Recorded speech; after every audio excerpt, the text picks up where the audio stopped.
1-ci Pyotrdan fərqli olaraq 2-ci Yekaterinanın dövründə Çar Rusiyası, 2-ci Yekaterina Rusiyanı 1762-1796-cı illərdə idarə etmişdir. İndi isə keçək variantlara baxmağa. Azərbaycan torpaqlarına yürüş etmişdir. Bu, fərqli cəhət yox, oxşar cəhətdir. Həm Pyotrun dövründə, həm də 2-ci Yekaterinanın dövründə Azərbaycana yürüşlər olmuşdur. Biri çıxardırıq, biri variantlardan da dərhal çıxardırıq.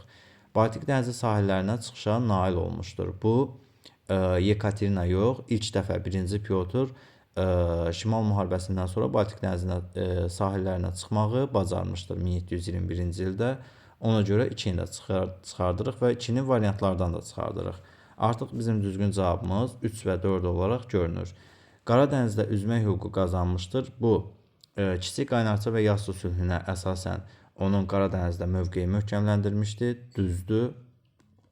Krım xanlığını işğal etmişdir 1783. Bu da düzgündür. Respospolita ilə müqavilə imzalanmışdır. Bu, Pyotrdan əvvəlki dövrə aiddir. Yəni, daha çox 17-ci əsrdə olmuş hadisədir. Yekaterinanın dövründə də Respospolita ilə bağlı məqam var, lakin orada müqavilədən bəhs edilmir. Respospolitanın bölünməsindən bəhs edilir orada 1795-də. Ona görə də bizim düzgün cavabımız 3 və 4 olmalıdır.